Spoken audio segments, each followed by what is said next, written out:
Fat Joe is currently involved in a lawsuit filed by his former hype man, Terrance T.A. Dixon, who is currently seeking $20 million in damages. The lawsuit accuses manipulation and unfair treatment during their work relationship. Dixon alleges that the situation involved controlling behavior patterns that affected him both personally and professionally. The lawsuit also brings up concerns about sexual assault on young children connected to the case, describing situations involving travel and financial support. These claims have raised important questions about the ethics in the music industry, sparking outrage and conversations about the responsibilities of artists and their teams. Fat Joe has denied all allegations and maintains that the lawsuit is an attempt to harm his reputation. His legal team has stated that the claims are false and a part of a larger scheme to shake him down. At this time, the case is ongoing and no criminal charges has been filed. The outcome remains uncertain, but be sure to stay tapped in with the channel as we keep you in the loop. Again, yeah, we global. Rapper Fat Joe has been hit with an explosive $20 million lawsuit for allegedly coercing his ex-hype man into thousands of sexual acts. In a graphic 157-page lawsuit, Terrance T.A. Dixon accuses Fat Joe, whose legal name is Joseph Cartagena, of more than a decade of abuse. The details so disturbing that there's a big trigger warning in the red on the first page of that filing. Dixon alleges that in the lawsuit, Cartagena forced him to, quote, humiliating situations, including sex acts, performed under duress and surveillance.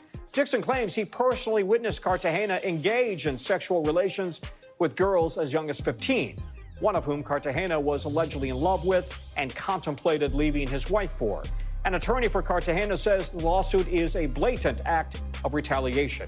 NBC's Stephen Romo is on the story for us. And Stephen, Cartagena initially sued Dixon, and now Dixon is suing Cartagena. Both sides are trading allegations here.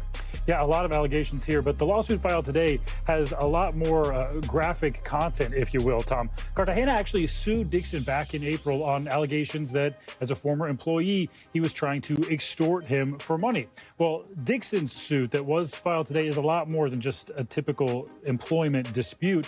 The complaint does accuse Cartagena of underpaying him, but it goes on with many more allegations, claiming Cartagena would bring women to hotel rooms and make Dixon have sex with them in front of him and others.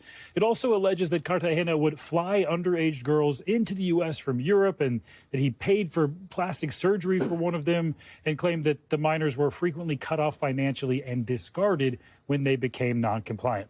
Now, Cartagena's attorney claiming that those claims in this lawsuit are complete fabrications and lies, and saying, quote, the lawsuit filed by Tyrone Blackburn and Terrance Dixon is a blatant act of retaliation, a desperate attempt to deflect attention from the civil suit we filed first, of course, referencing that lawsuit originally filed back in April, Tom. So we have another famous rapper being hit with a RICO charge, and we talked about Sean Diddy Combs' trial earlier in the newscast. He's also, of course, being accused of building a criminal empire here, and several of the people connected to this lawsuit have ties to other big cases, including Diddy's. Yeah, a lot of the players involved have connections to these cases. Joe Tacopina representing Joe Cartagena. Of course, that's Fat Joe. He's also represented a lot of other big clients, including President Donald Trump, A$AP Rocky, and he actually turned down representing Sean Diddy Combs himself. And then we have Tyrone Blackburn there on the right, who is right now representing Dixon, but he is also representing music producer and rapper Lil Rodney in a separate case that is against Diddy. The lawsuit filed by Dixon is a civil RICO case, unlike Diddy's, which, of course, is a criminal RICO case. But there is a lot of crossover in these allegations here, Tom. It's kind of head-spinning, actually, yeah. Stephen. Thanks very much. We thank you for watching. And remember, stay updated on breaking news and top stories on the NBC News app or watch live on our YouTube channel.